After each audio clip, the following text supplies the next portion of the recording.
Anak-anak yang dikasihi dalam Tuhan Yesus Kristus, selamat malam.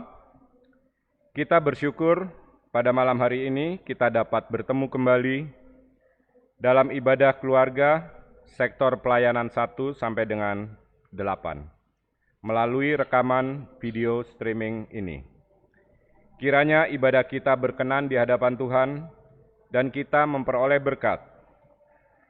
PF pada ibadah malam hari ini adalah Bapak Penatua Charles Edward Siahenenia. P1 saya sendiri, Roni Leatemea, dan P2 Bapak Penatua Cipto Raharjo. Sebelum kita mulai ibadah, mari kita bersaat teduh sejenak. Saat teduh mulai.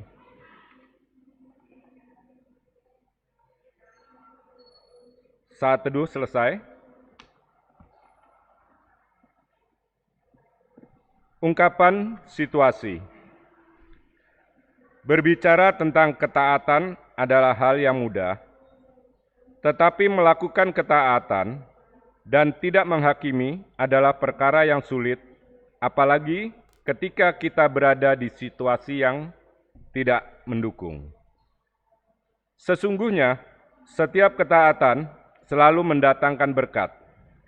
Dan apakah kita sudah ikut ambil bagian dalam hidup setia dan taat kepada Tuhan? Dalam ibadah keluarga hari ini, kita diajak untuk menghayati tema setia belajar dan taat melakukan firman. Mari kita menyiapkan hati dan pikiran kita untuk masuk dalam persekutuan saat ini. Jemaat, mari berdiri untuk menghadap Tuhan dan menyembahnya serta memuliakan namanya, karena kasih-Nya besar atas kita.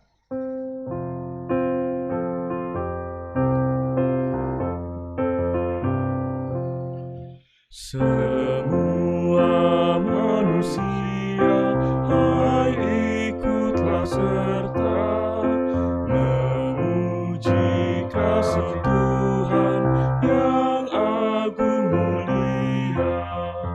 Dalam Yesus putranya kita selamat selamanya. Segala sesuatu dikarunia.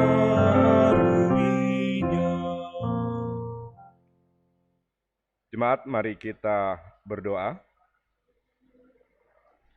Kami menghadap hadirat-Mu ya Bapa, Pencipta langit dan bumi. Tak terhitung banyaknya berkat yang Engkau curahkan dalam kehidupan kami.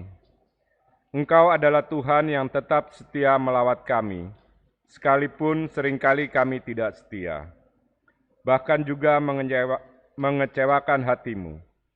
Ampunilah dan baharuilah hati dan pikiran kami ya Bapa, agar kami pun di dalam hidup ini dapat senantiasa meneladani-Mu. Saat ini Tuhan, kami akan bersekutu dan di dalamnya kami pun akan membaca dan merenungkan firman-Mu, serta memuji-muji nama-Mu yang agung itu. Kuduskanlah kami ya Tuhan, agar kami layak untuk masuk dalam persekutuan saat ini. Hanya di dalam nama Yesus, Tuhan yang berkuasa, kini dan sepanjang segala masa. Amin.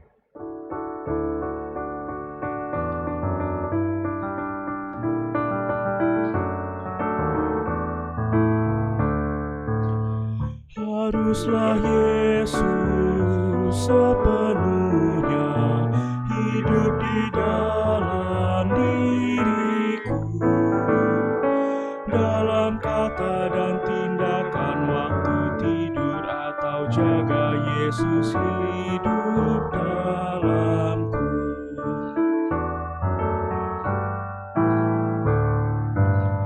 Ku harus hidup sepenuhnya di dalam Yesus Tuhanku, dalam kasih kebenaran, pengampunan, kekudusan, dalam Yesus hidupku. Jemaat dipersilakan duduk.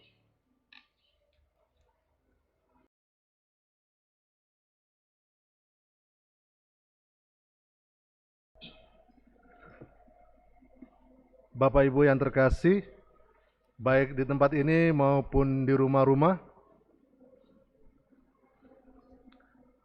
sebelum kita membaca firman Tuhan pada malam hari ini, mari kita berdoa. Kita berdoa.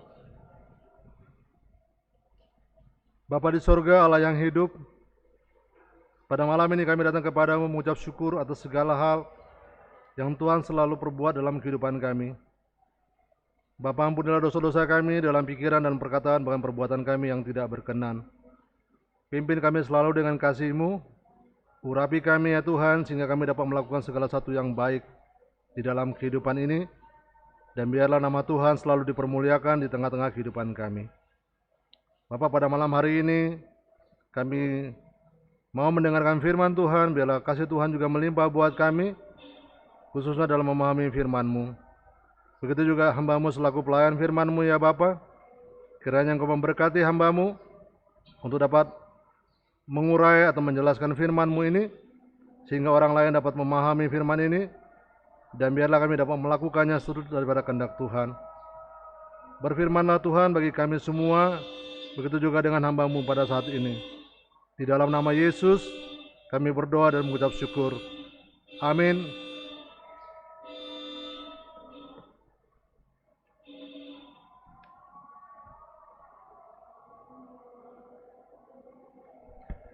Mari berdiri untuk mendengarkan firman Tuhan yang kita baca dari Matius 23 ayat 13 sampai dengan 15. Demikianlah pembacaan firman Tuhan. Celakalah kamu, hai ahli-ahli Taurat dan orang-orang Farisi, hai kamu orang-orang munafik, karena kamu menutup pintu-pintu kerajaan sorga di depan orang. Sebab kamu sendiri tidak masuk dan kamu merintangi mereka yang berusaha untuk masuk.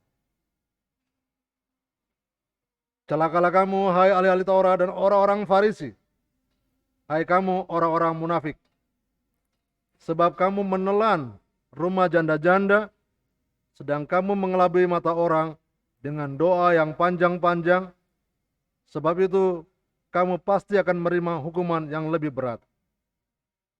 Celakalah kamu, hai ahli-ahli Taurat dan orang-orang Farisi, hai kamu orang-orang munafik, sebab kamu mengarungi lautan dan menjelajahi daratan untuk menobatkan satu orang saja menjadi penganut agamamu, dan sesudah ia bertobat, kamu menjadikan dia orang neraka yang 2 kali lebih jahat daripada kamu sendiri.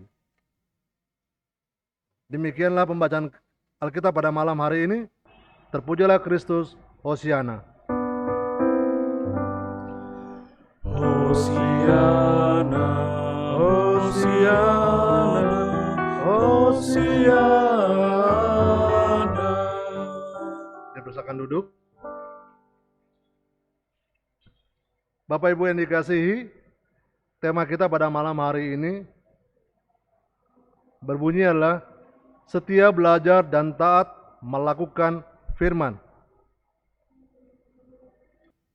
Bapak Ibu, ada pepatah mengatakan, tong kosong nyaring bunyinya. Artinya, orang bodoh tidak banyak ilmunya tetapi banyak bicaranya. Pembacaan kita pada malam hari ini dari Matius 23 ayat 13 sampai 15.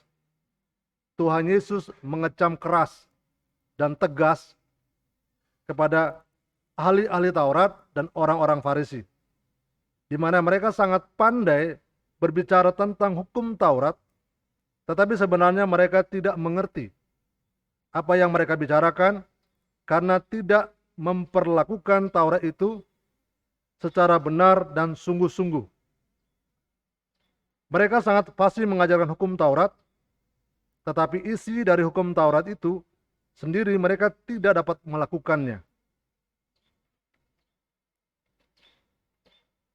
Kalau kita baca dari Yakobus 1 ayat 22 sampai 24, yang Yesus harapkan dalam kehidupan kita adalah tetapi hendaklah kamu menjadi pelaku firman dan bukan hanya mendengar saja, Sebab jika tidak demikian, kamu menipu diri sendiri. Sebab jika seorang hanya mendengar firman saja dan tidak melakukannya, ia adalah seumpama seorang yang sedang mengamat-amati mukanya yang sebenarnya di depan cermin. Baru saja ia memandang dirinya, ia sudah pergi atau ia segera lupa bagaimana rupanya. Dalam hal ini, Yesus tidak pernah mempersoalkan isi tentang hukum Taurat, tetapi cara melaksanakan dari isi hukum Taurat itu sendiri di dalam kehidupannya sangat berbeda, bahkan bertolak belakang. Itu sebabnya Yesus tegaskan bagi umat Israel untuk tidak mengangkat mereka sebagai seorang pemimpin, sebagai seorang guru, atau seorang rabi, karena mereka tidak bisa menjadi contoh atau teladan yang baik, dan keinginan mereka hanyalah mengajar supaya dihargai dan dihormati oleh orang-orang. Atau kita bisa bilang orang-orang Farisi ini haus akan sanjungan oleh bangsa Israel. Kalau bahasa sekarang ini adalah gila hormat. Bapak Ibu, para ahli Taurat itu adalah para pengajar dan penafsir kitab Perjanjian Lama, khususnya kelima kitab Musa, yakni semua hukum dan peraturan serta tatanan yang terdapat dalam kitab Kejadian, Keluaran, Imamat orang Lewi, Bilangan, dan Ulangan. Sedangkan orang Farisi adalah segolongan yang sangat berpengaruh dalam masyarakat Yahudi zaman Yesus, yang terdiri dari para rabi atau guru dan para ahli Taurat. Kekhasannya adalah mereka ini berpegang pada Taurat Musa dan adat istiadat nenek moyang mereka.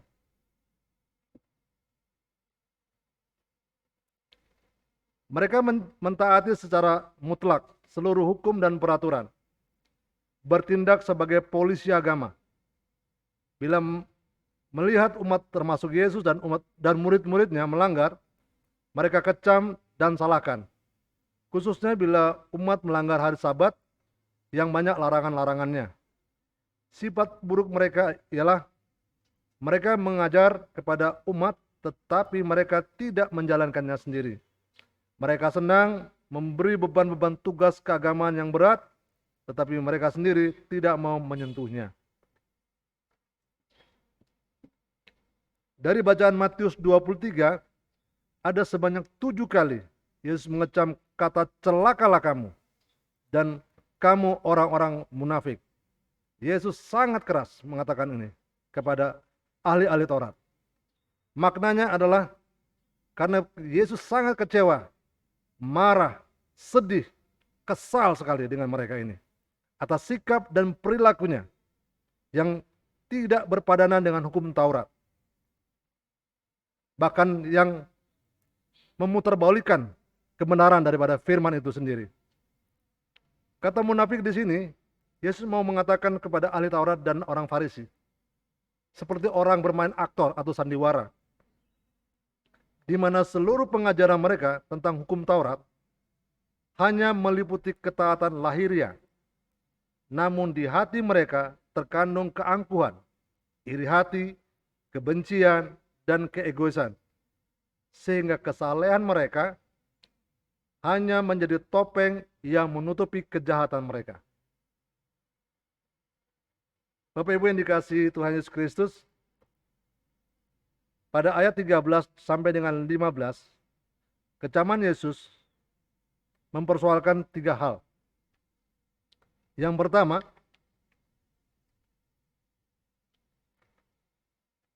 menutup pintu-pintu kerajaan sorga. Kiasan menutup pintu diartikan sebagai satu keadaan di mana ahli Taurat dan orang Farisi sedang memegang kunci pintu, yaitu firman Allah. Dan setiap penafsiran itu digambarkan sebagai membuka pintu sorga. Namun bukan membuka, malah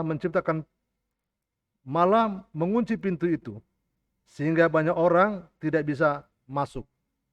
Maksudnya ialah hidup dan perilaku mereka menyebabkan orang lain tidak dapat bertemu dan mengalami kasih dari Allah.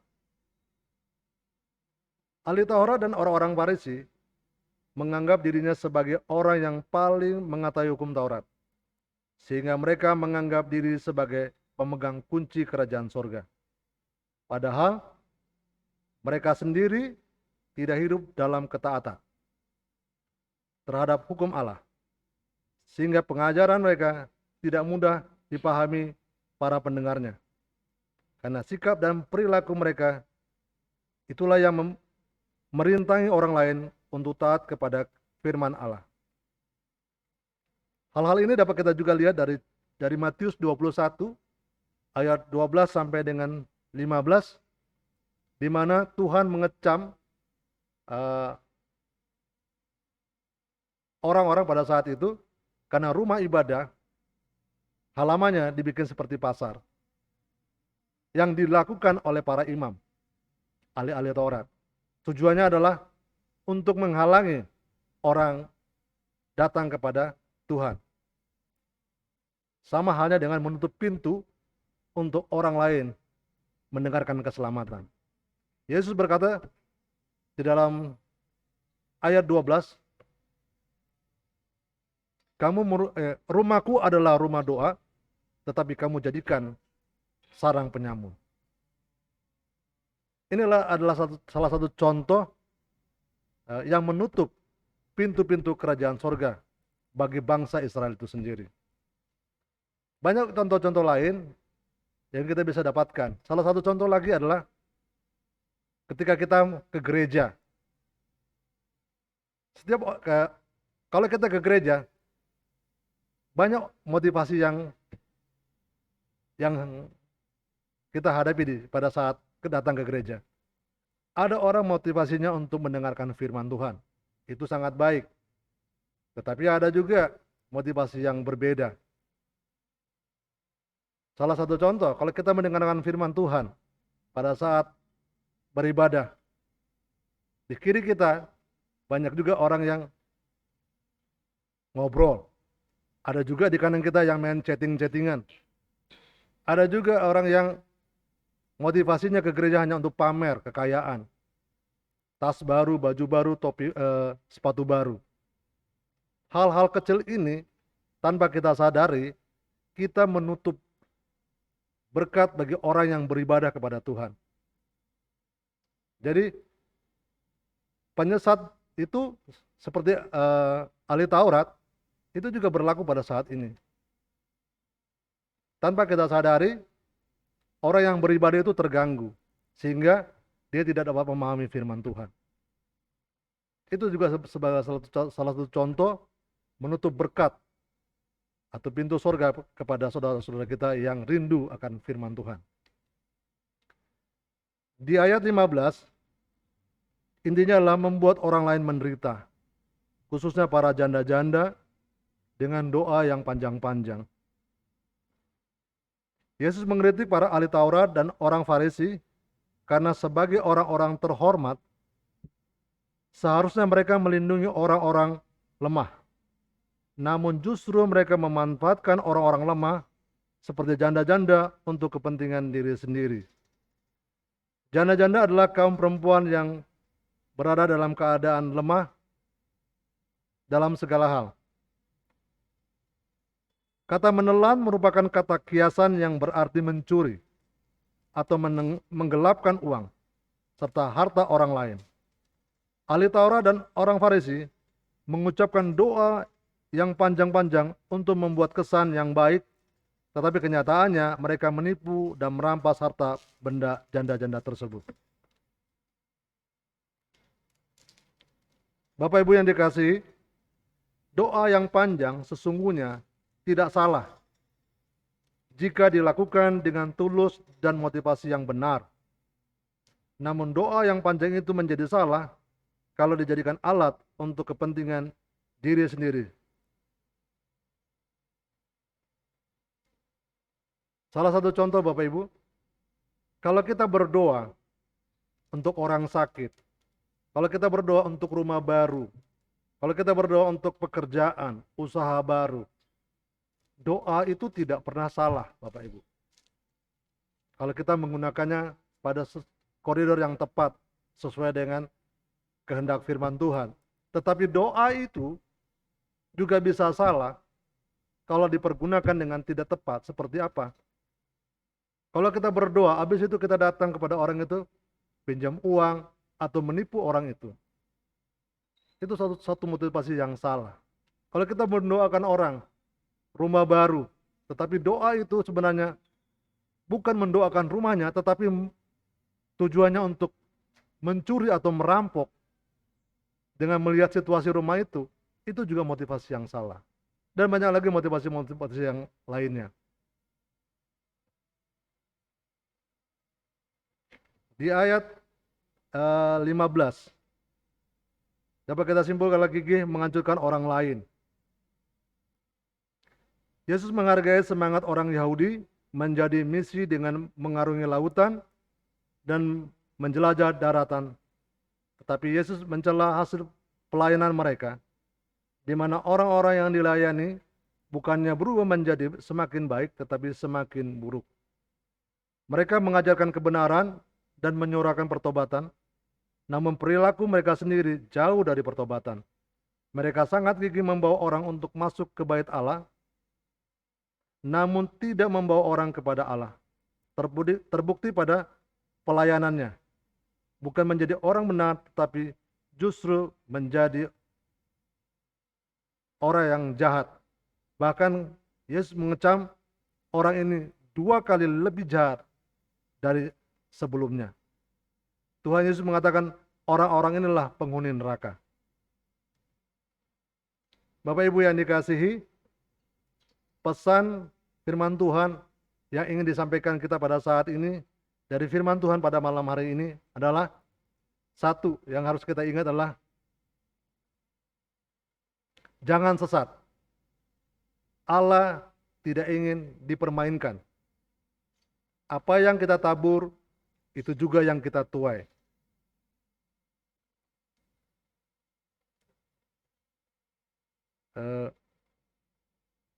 Pencobaan ataupun penyesat memang ada, selalu ada. Tetapi Tuhan mengatakan, celakalah orang yang mengadakannya. Saya bilang sekali lagi, penyesat memang ada. Tetapi celakalah orang yang melakukannya. Yang kedua, firman Tuhan yang ingin disampaikan adalah, waspadalah terhadap nabi-nabi palsu, guru-guru palsu. Bapak Ibu, kalau kita ketahui, firman Tuhan itu, banyak orang sudah memahami, sudah mengerti firman Tuhan. Ya kan? Tetapi, baik juga orang Kristen maupun di luar orang Kristen. Nah, bagaimana kita bisa membedakan nabi palsu atau guru palsu? Kalau dia berdoa panjang, kita akan kaget, gereja ini penuh berkat, gereja satu tidak. Maka dia pindah satu. Tiba-tiba ada kebangunan rohani, wah di gereja ini ada berkat, di gereja ini tidak ada berkat. Pindah lagi dia ke satu lagi. Tiba-tiba ada lagi KKR, kebangunan penyembuhan ilahi. Waduh, di sini ada berkat, di sini tidak ada berkat. Apalagi ditambah lagi bahasa roh. Waduh, di gereja ini ada bahasa roh, di gereja ini tidak. Bapak Ibu, kalau hidup Anda tidak dibekali oleh firman Tuhan, mendalami firman Tuhan, maka kehidupan Anda gampang sekali diombang-ambingkan. Gampang terpengaruh dengan segala macam khotbah atau perkataan-perkataan yang baik. Kalau kita mau katakan sekali lagi, firman Tuhan itu adalah baik, Bapak Ibu. Baik untuk menegur, menyatakan yang salah, untuk bertobat, untuk hidup baru di dalam Tuhan, untuk berakar di dalam Tuhan. Tergantung kita, Bapak Ibu. Kita mau memakai firman Tuhan ini dengan baik atau tidak baik. Kalau orang melakukan firman Tuhan ini tidak baik, kita bisa membedakan. Kenapa? Karena kita sudah baca firman Tuhan, kita bertumbuh di dalam Tuhan melalui firman Tuhan. Makanya saya mengharapkan Bapak Ibu sekalian, sebagai orang Kristen, kita sangat dan wajib sekali membaca firman Tuhan. Supaya kita bisa membedakan mana yang benar, mana yang tidak benar, mana yang buruk. Supaya kita tidak terombang-ambing dengan khotbah atau perkataan siapapun. Kita bisa juga melihat hal lain. Seorang tukang pisau, kalau kita lihat, pisau itu sangat berguna dan sangat baik. Bermanfaat untuk para ibu. Memotong sayur, daging, dan sebagainya. Tetapi pisau juga bisa disalahgunakan, Bapak Ibu, untuk membinasakan orang. Begitu juga dengan firman Tuhan. Kalau kita tidak bertumbuh dari firman Tuhan, maka apapun yang dikatakan orang, mungkin kita akan terombang-ambing. Tetapi kalau kita bertumbuh di dalam Tuhan, tidak pernah gampang terombang-ambing. Karena kita punya prinsip, Tuhan sudah mengajarkan firman Tuhan itu tidak perlu dari pendeta. Tetapi dari firman Tuhan sendiri kita baca, kita renungkan, kita bisa tahu, kita didewasakan oleh firman Tuhan itu sendiri. Dan yang ketiga adalah, inti dari firman Tuhan pada malam hari ini adalah, kalau kita sudah membaca, merenungkan apa yang harus kita lakukan, jadilah pelaku firman Tuhan. Tuhan mau bukan menjadi batu sandungan hidup ini, tetapi kalau kita menjadi anak Tuhan, kita menyandang anak Tuhan, kita harus menjadi pelaku firman Tuhan, supaya kita diberkati dan kita juga bisa menjadi berkat buat orang lain. Demikianlah pembacaan firman Tuhan pada malam hari ini. Selamat malam, terpujilah Kristus. Amin. Mari kita bernyanyi dari Gita Bakti 243 ayat 1 dan 2.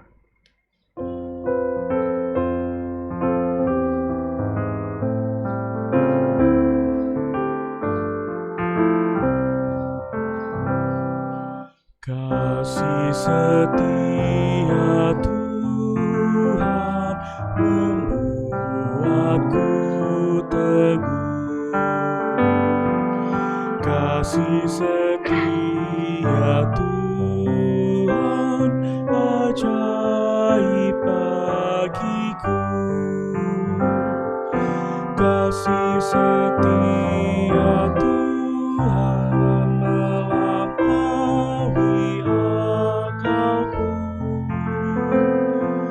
Kasih setia Tuhan tiada taranya.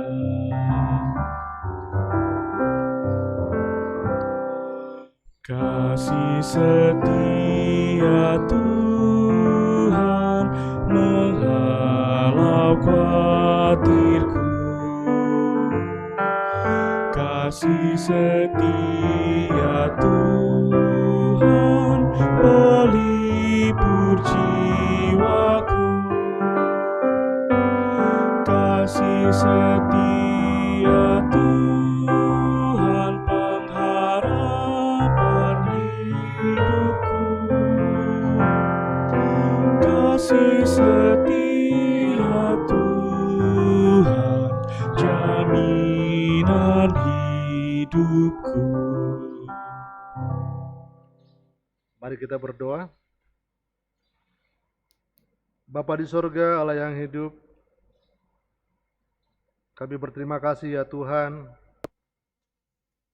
khususnya hamba-Mu sudah menyampaikan firman Tuhan. Biarlah firman ini Tuhan dan kebenarannya Tuhan dapat dipahami, dapat dimengerti, dan mampukan kami Tuhan dapat melakukannya seturut daripada kehendak Tuhan. Berilah kami orang yang dengar-dengaran akan firman Tuhan, mau mengerti firman Tuhan, mau melakukan apa yang berkenan di hadapan Tuhan. Ampuni kami Tuhan, seringkali juga kami Tuhan, tanpa kami sadari juga kami juga bisa menjadi batu sandungan buat orang lain. Bapa, mulai hari ini ajar kami Tuhan, bisa menjadi berkat, karena Engkau memberkati kehidupan kami. Bapa, pada malam hari ini, kami berdoa juga Tuhan buat bangsa Indonesia yang saat ini Tuhan diperhadapkan dengan COVID-19. Bapa, kami berdoa buat seluruh bangsa Indonesia, khususnya para pemimpin bangsa ini Tuhan.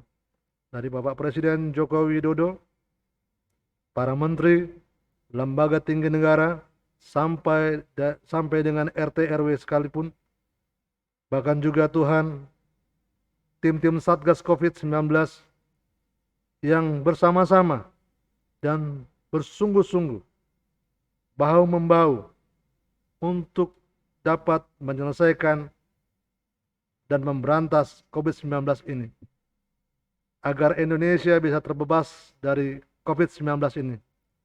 Biarlah Tuhan menolong, memberkati semua pemimpin bangsa ini, agar Tuhan mereka dapat melakukan pekerjaan mereka dengan baik. Berkati ya Bapa. Terima kasih Tuhan Yesus. Kami juga teringat Tuhan Yesus dengan negara-negara lain yang menanggung permasalahan yang sama. Biarlah Tuhan juga menguatkan mereka, menolong mereka, menjaga mereka, memelihara mereka, bahkan membantu mereka Tuhan untuk dapat menyelesaikan juga permasalahan yang sama dari bangsa kami. Dan biarlah juga Tuhan kami semua bisa terbebas dari COVID-19 ini. Bapa di sorga, kami juga berdoa untuk para dokter, para perawat, tim medis yang terlibat di dalamnya. Biarlah Tuhan memberkati mereka, menolong mereka, menjaga mereka, khususnya kesehatan mereka, sehingga pelayanan yang mereka lakukan untuk para pasien Tuhan dapat maksimal, dapat dengan baik, penuh dengan sukacita dan tanggung jawab mereka, sehingga apapun mereka kerjakan dapat juga dengan senang hati, sehingga pasien dapat sembuh dan bisa pulang ke rumah. Tuhan berkati para dokter, para perawat, medis, bahkan keluarga mereka yang menunggu saudara-saudara mereka yang berjuang pada saat ini. Kami juga berdoa Tuhan untuk para korban, para pasien, baik COVID-19 maupun saudara-saudara kami yang menderita sakit pada hari ini. Biarlah Tuhan memberkati mereka, menjaga mereka, melindungi mereka, bahkan menolong mereka, memberikan kekuatan bagi mereka untuk menjalani perobatan-perobatan yang mereka hadapi Tuhan. Berikan kekuatan bagi mereka, berkati obat-obatan yang mereka minum, berkati juga Tuhan perawat, dokter, juga keluarga yang menjaga mereka, yang merawat mereka, baik yang di rumah sakit maupun yang di rumah. Tuhan berkati, sehingga mereka juga tetap kuat, dapat melayani saudara-saudara yang sakit, dan biarlah kesembuhan selalu terjadi buat saudara-saudara kami ini ya Tuhan. Kami juga berdoa Tuhan untuk GPB Kasih Setia pada saat ini, khususnya Tuhan Bapak Pendeta James Eri Manahampi selaku KMJ kami, berkati dia, berikan marifah supaya dia dapat memimpin, supaya dia juga dapat menuntun semua pelayanan di Kasih Setia agar berjalan dengan baik. Begitu juga Tuhan para penetua diaken, para prokanto, pianis, bahkan juga semua unit-unit misionaris yang terlibat di dalamnya Tuhan. Biarlah Tuhan memberkati, sehingga biarlah pelayanan di Kasih Setia ini semakin hari semakin baik, dan biarlah semuanya memuliakan nama Tuhan, baik juga para pelayan maupun juga jemaat yang hadir.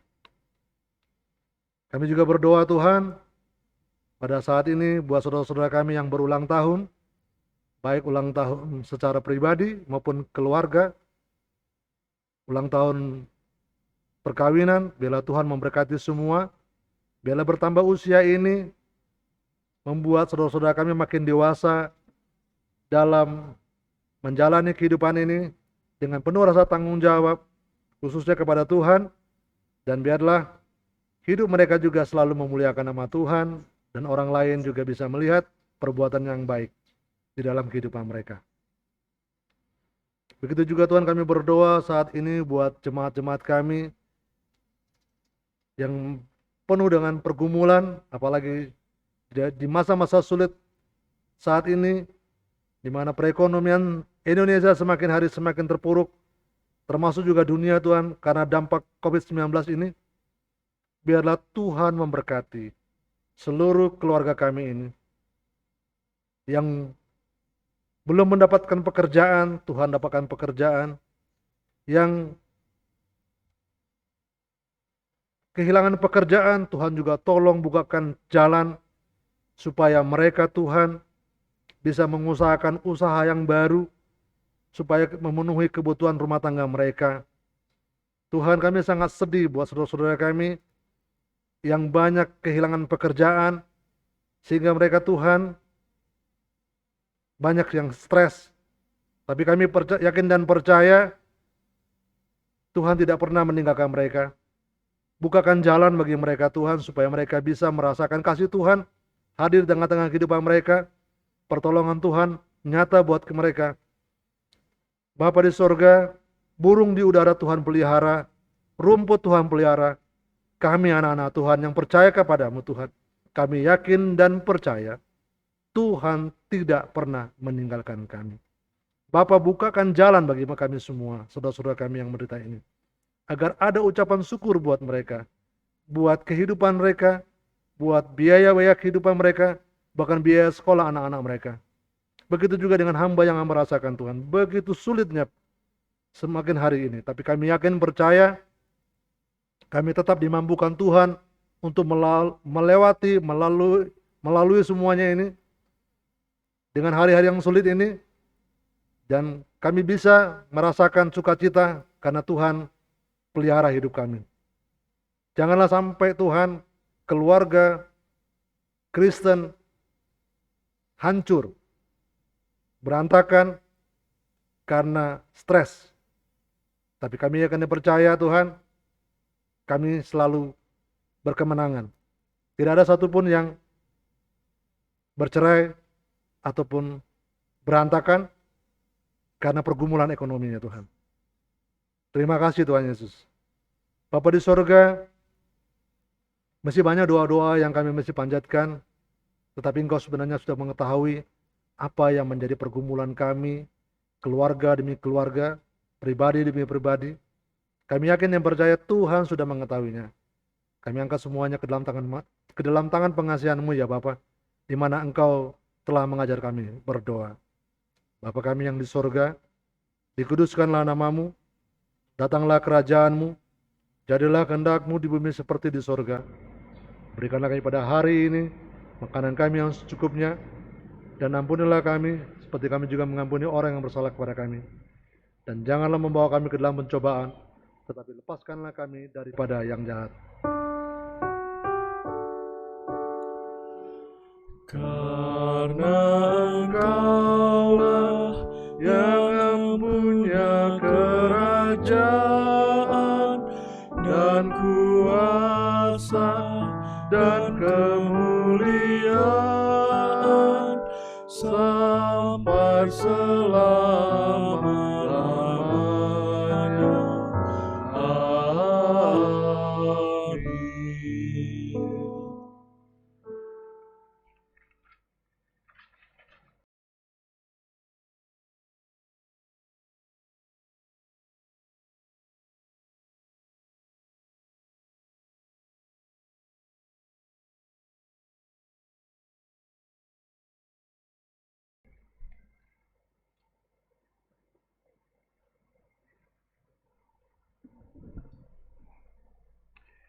Umat yang diberkati, mari kita bersyukur kepada Tuhan atas berkat-Nya di dalam hidup kita dengan memberikan persembahan syukur.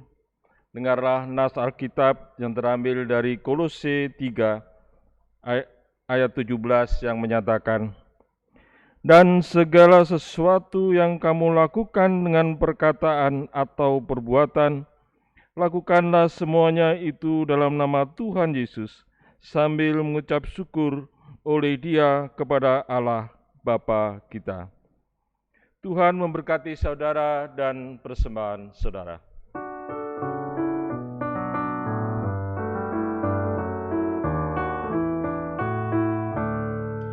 Aku bersyukur Allah sumber hidupku, Dia memberi rahmat-Nya kepadaku. Puji dan syukur kunaikkan kepada-Nya yang Maha Kudus di surga terpujilah. Dia sumber hidupku, baginya syukur dan pujian selamanya. Umat kasih Tuhan, marilah berdoa untuk menyerahkan persembahan kita kepada Tuhan. Kita berdoa. Ya Tuhan, Engkaulah yang menyertai setiap usaha dan karya kami. Karena kasih-Mu, maka kami hidup berkecukupan setiap hari, bahkan mampu mempersembahkan yang terbaik kepada-Mu saat ini. Terimalah ya Tuhan ungkapan syukur hati kami, serta berkatilah pengelolaannya agar berguna untuk menopang pelayanan dan kesaksian gereja-Mu di dunia ini. Demi Tuhan Yesus Juru Selamat kami berdoa. Amin. Jemaat tetap berdiri.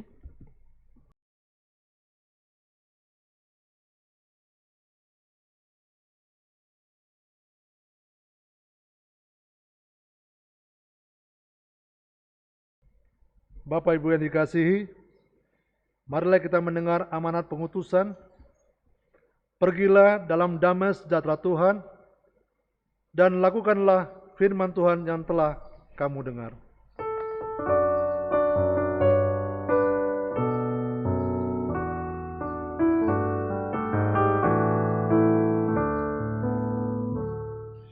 Ikuti kau saja Tuhan, jalan damai bagiku.